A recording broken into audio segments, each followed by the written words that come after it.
will see. Soon the two noble Trung sisters would sound the drums for war. To begin to understand the origins of the war, we first must understand something about the social life of the Vietnamese and the status of their women. Traditional Viet society was based on clans, not on nuclear families. And within these clans, women carried a great deal of sovereignty.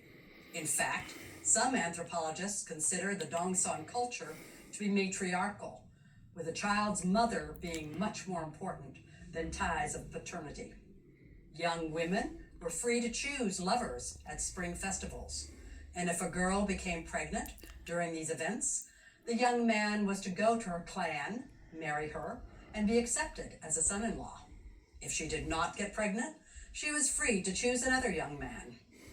Mothers were responsible for raising the children, and proverbs echo this ancient time as they say, "A spoiled child is attributable to the mother or grandmother," or, "If a child does wrong, it's the mother who bears responsibility." This responsibility extended into adulthood, and women and grandmothers were regularly consulted about the plans and fortunes of their clan. Troc and Yi's mother was a widow who raised her two daughters on her own, and this was solidly within the matriarchal tradition. She taught the girls skills usual for both women and men. The girls learned to raise silkworms, and they also learned to make roasted silkworm pupai, which is a popular dish in North Vietnam today. But the girls were also brought up to lead outside the home. Their mother also had her daughters trained in the martial arts, sword fighting and archery, and they learned to ride the war elephants that accompanied the armies through the jungles.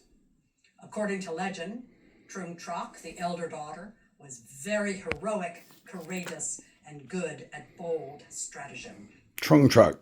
In 111 BC, expanding Han dynasty of Rolls the off the Chinese tongue. extended southward and conquered most of North Vietnam. The Chinese ruled the rich Red River Delta province, as well as the two regions north and south of the Delta, so they controlled the whole Gulf of Tonkin. For over a century, the Chinese rule rested lightly on the land of the Loch. The clan system remained in place, and women continued to wield a good deal of authority. The drums still sounded through the hills, and clans gathered together to celebrate and sometimes fight among each other.